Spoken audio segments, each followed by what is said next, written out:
मित्रों, आज आप सबके समक्ष लेकर आया हूँ मुंशी प्रेमचंद की कहानी गुल्ली डंडा।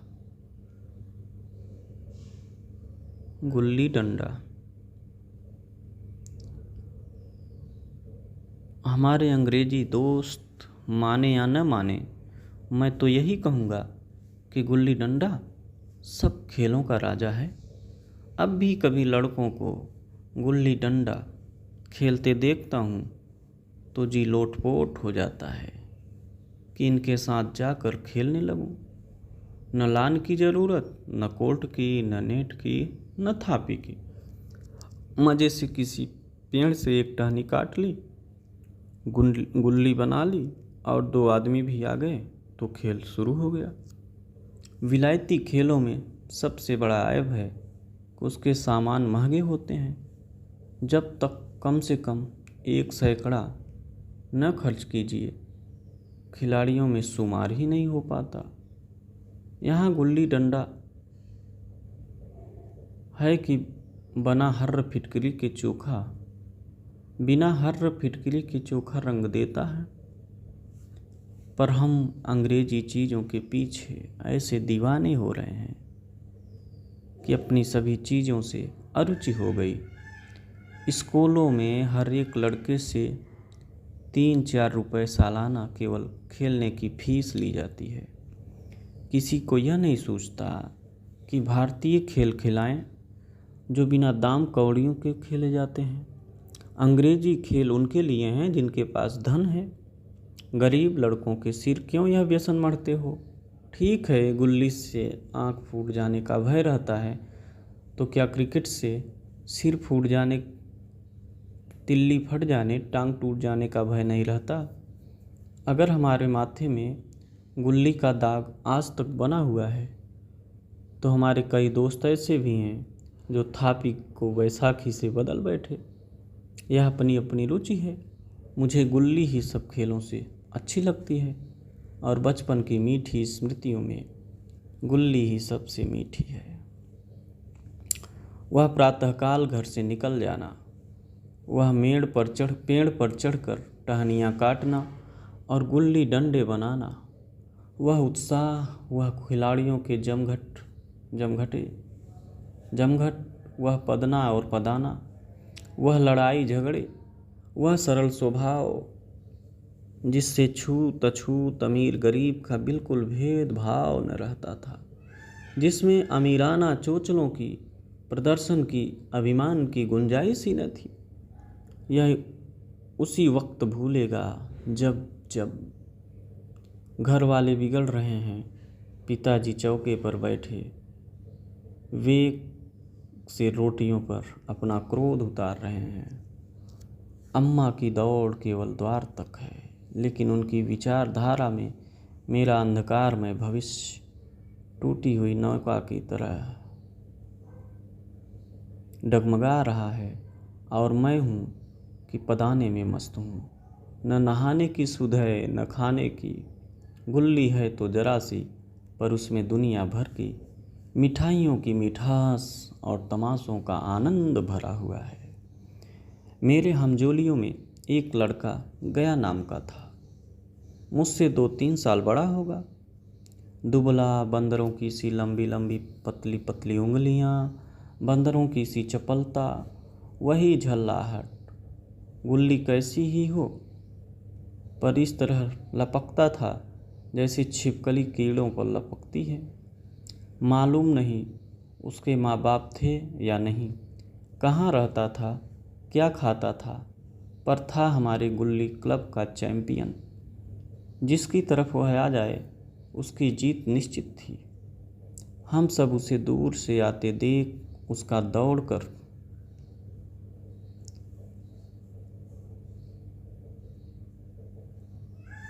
स्वागत करते थे और अपना गोइयाँ बना लेते थे।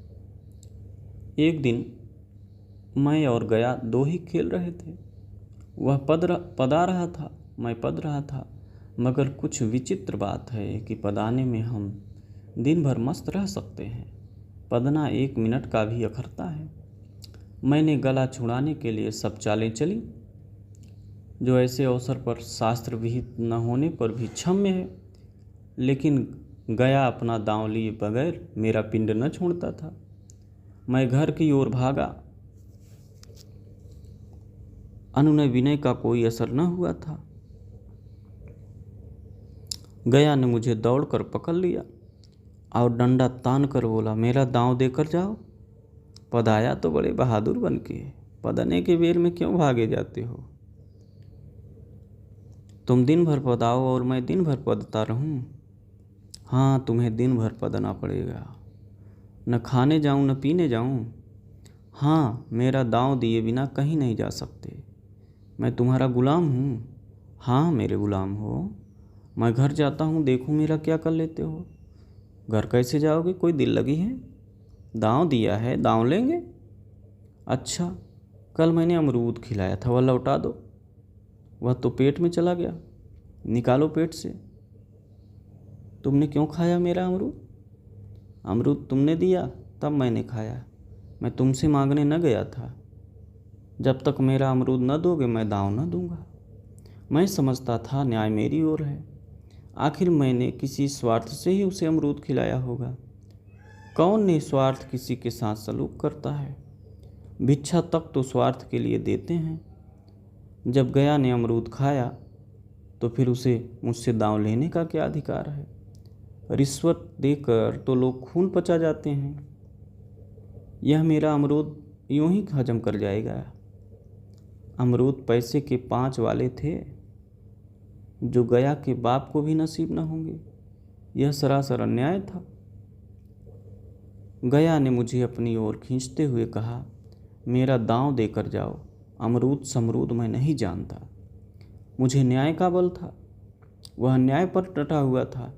मैं हाथ छुड़ाकर भागना चाहता था, वह मुझे जाने न देता।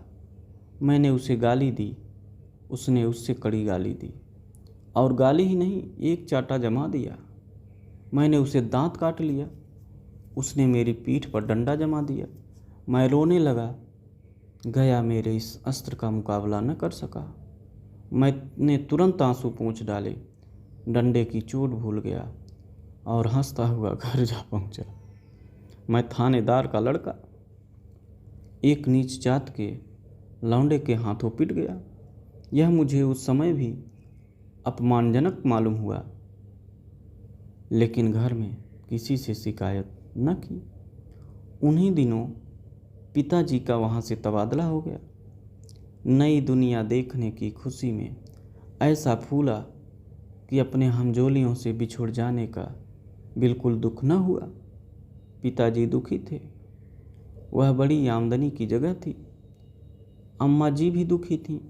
यहाँ सब चीज़ सस्ती थी और मोहल्ले की स्त्रियों से घराव सा हो गया था। लेकिन मैं मारे खुशी के फूला न समाता था।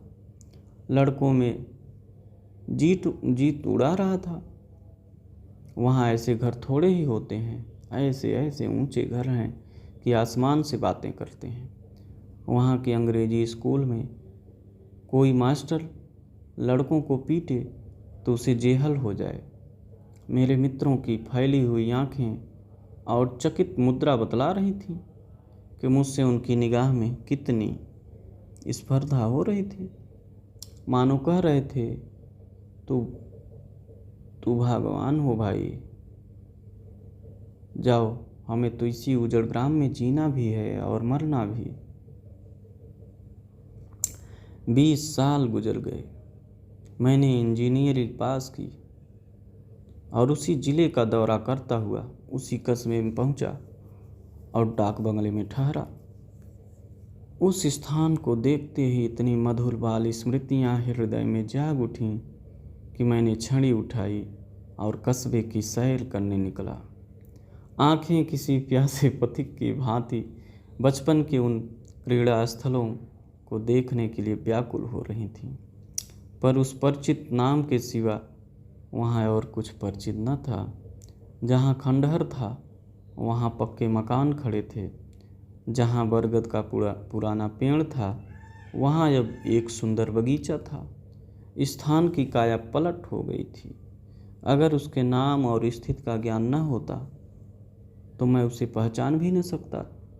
बचपन की संचित और अमर स्मृतियाँ बाहें खोले अपने उन पुराने मित्रों से गले मिलने को अधीर हो रही थी, मगर वह दुनिया बदल गई थी।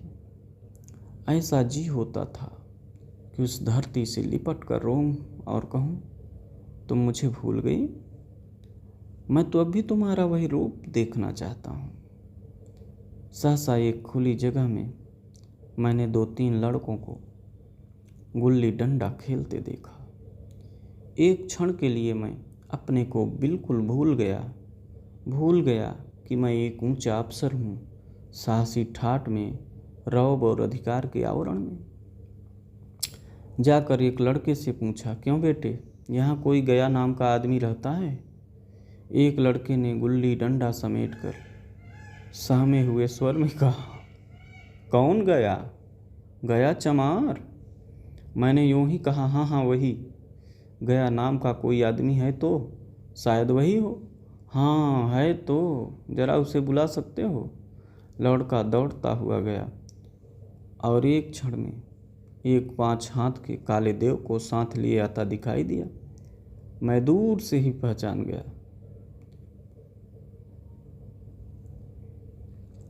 उसकी ओर लपकना चाहता था कि उसके गले लिपट जाऊं, पर कुछ सोच कर रह गया। बोला, कहो गया, मुझे पहचानते हो?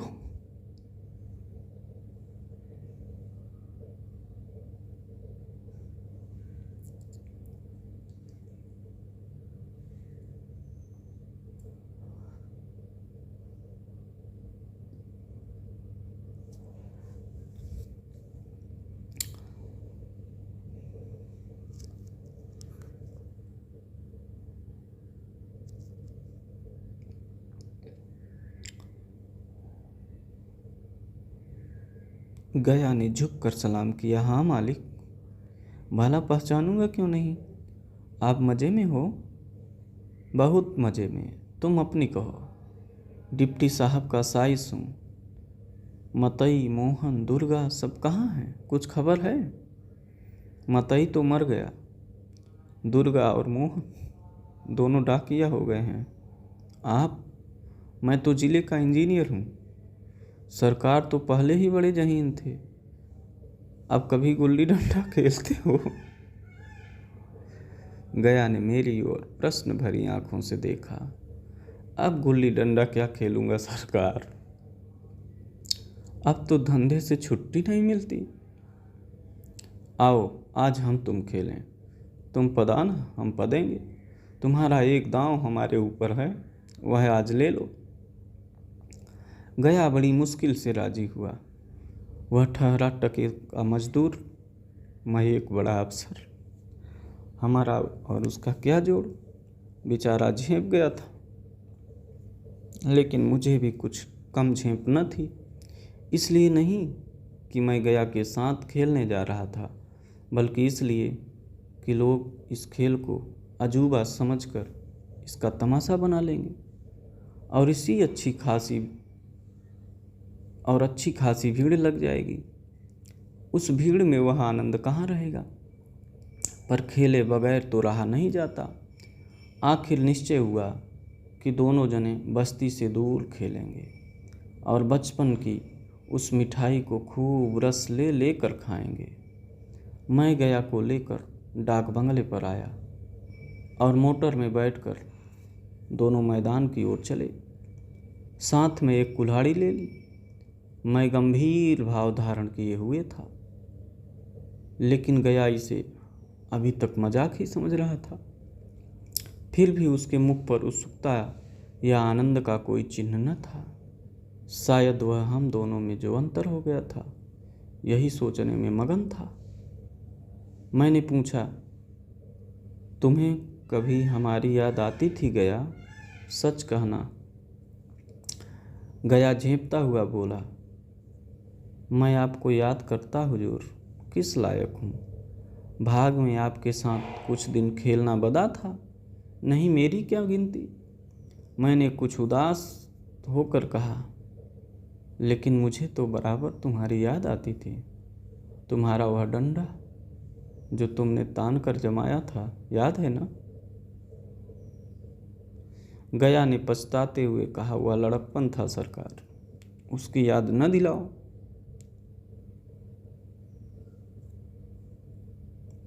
वाह, वह मेरे बाल जीवन की सबसे रसीली याद है। तुम्हारे उस डंडे में जो रस था, वह तो अब न आदर सम्मान में पाता हूँ, न धन में। इतनी देर में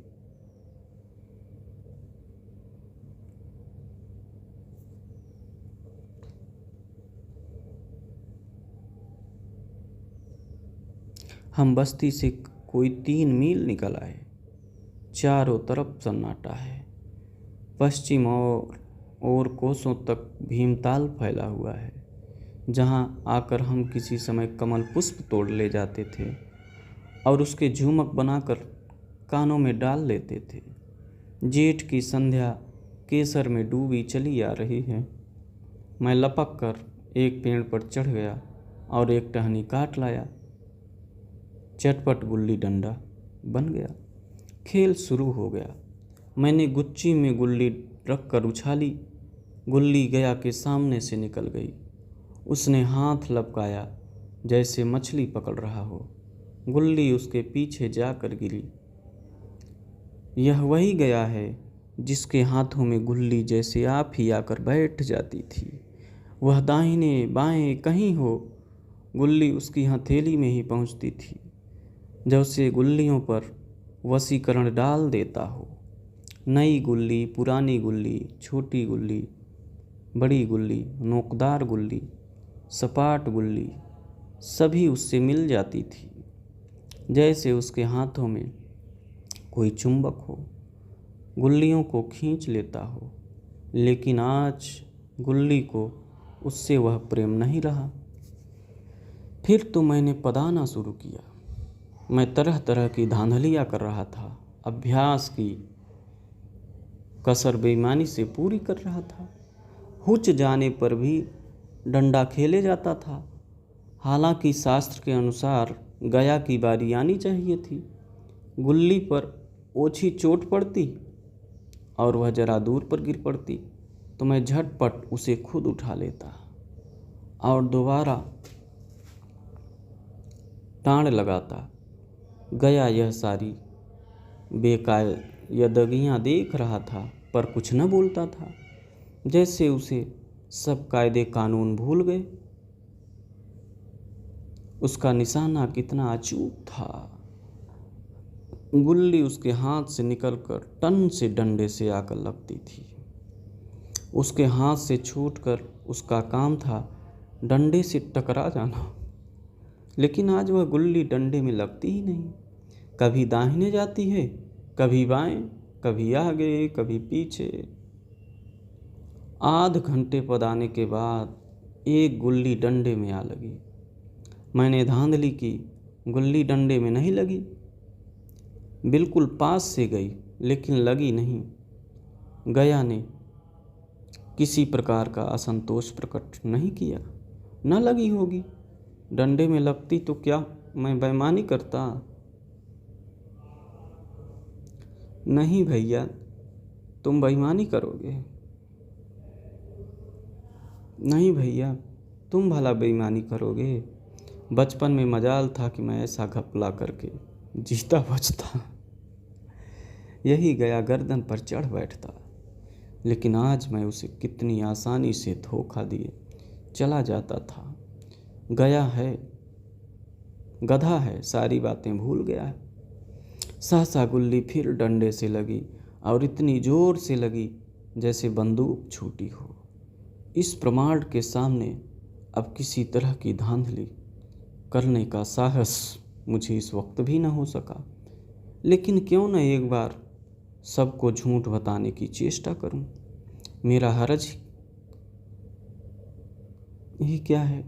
मान गया तो वाह वाह, नहीं तो 4 हाथ तो पदना ही पड़ेगा। अंधेरा का बहाना करके जल्दी से छुड़ा लूँगा।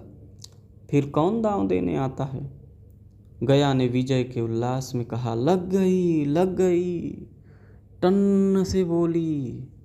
मैंने अनजान बनने की चेष्टा करके कहा, तुमने लगते देखा? मैंने तो नहीं देखा। टन से बोली है सरकार, और जो किसी ईंट से टकरा गई हो। मेरे मुख से यह वाक्य उस समय कैसे निकले, इसका मुझे आज खुद आश्चर्य है। इस सत्य को झुठलाना वैसा ही था जैसे दिन को रात बताना। हम दोनों ने गुल्ली को डंडे में जोर से लगते देखा था, लेकिन गया ने मेरा कथन स्वीकार कर लिया। हाँ, किसी ईंट में ही लगी होगी। डंडे में लगती तो इतनी आवाज़ न आती। मैंने फिर पदाना शुरू कर दिया, लेकिन इतनी प्रत्यक्ष धांधली कर लेने के बाद गया की सरलता पर मुझे दया आने लगी। इसीलिए जब तीसरी बार गुल्ली डंडे में लगी तो मैंने बड़ी उदारता से दांव देना तय कर लिया। गया ने कहा, अब तो अंधेरा हो गया है भैया, कल पर रखो। मैंने सोचा कल बहुत सा समय होगा, यह न जाने कितनी देर पद आए, इसलिए इसी वक्त मुआवला साफ कर लेना अच्छा होगा। नहीं नहीं, अभी बहुत उजाला है, तुम अपना दांव ले लो, गुल्ली सूझेगी नहीं, कुछ परवाह नहीं। गया ने पदाना शुरू किया, पर उसे अब बिल्कुल अभ्यास न था। उसने 2 बार टाण लगाने का इरादा किया, पर दोनों ही बार हुच गया। 1 मिनट से कम में वह दांव खो बैठा। मैंने अपने हृदय की विशालता का परिचय दिया। एक दांव और खेल लो, तुम तो पहले ही हाथ में हुच गए। नहीं भैया, अब अंधेरा हो गया, तुम्हारा अभ्यास छूट गया, कभी खेलते नहीं। खेलने का समय कहाँ मिलता है भैया। हम दोनों मोटर पर जा बैठे और चिराग जलते जलते पड़ाव पर पहुंच गए। गया चलते चलते बोला, कल यहाँ गुल्ली डंडा होगा, सभी पुराने खिलाड़ी खेलेंगे, तुम भी आओगे? जब तुम्हें फुर्सत हो तभी खिलाड़ियों को बुलाऊं। मैंने शाम का समय दिया और दूसरे दिन मैच देखने गया। कोई 10-10 आदमियों की मंडली थी। कई मेरे लड़कपन के साथ ही निकले। अधिकांश युवक थे जिन्हें मैं पहचान न सका। खेल शुरू हुआ। मैं मोटर पर बैठा बैठा तमाशा देखने लगा। आज गया का खेल, उसका नैपुण्य देखकर मैं चकित हो गया। टाँड़ लगाता तो गुल्ली आसमान से बातें करती। कल की सी वह झिझक, वह हिचकिचाहट, वह बेदिली आज न थी। लड़कपन में जो बात थी आज उसने प्रौढ़ता प्राप्त कर ली थी। कहीं कल इसने मुझे इस तरह पदाया होता तो मैं जरूर रोने लगता। उसके डंडे की चोट खाकर गुल्ली 200 गज की खबर लाती थी। पदने वालों में एक युवक कुछ धांधली की। उसने अपने विचार में गुल्ली लपक ली थी। गया का कहना था गुल्ली जमीन में लगकर उछली थी। इस पर दोनों में ताल ठोकने की नौबत आ गई। युवक दब गया। गया का तमतमाया हुआ चेहरा देखकर डर गया। अगर वह दब न जाता तो जरूर मारपीट हो जाती। मैं खेल में न था, पर दूसरों के इस खेल में मुझे वही लड़कपन का आनंद आ रहा था जब हम सब कुछ भूल कर खेल में मस्त हो जाते थे। अब मुझे मालूम हुआ कि कल गया न मेरे साथ खेला नहीं, केवल खेलने का बहाना किया। उसने मुझे दया का पात्र समझा। मैंने धांधली की, बेईमानी की, पर उसे जरा भी क्रोध न आया, इसलिए कि वह खेल न रहा था, मुझे खिला रहा था, मेरा मन रख रहा था। वह मुझे पदाकर मेरा कचूमर नहीं निकालना चाहता था। मैं अब अफसर हूँ। यह अफसरी मेरे और उसके बीच में दीवार बन गई है।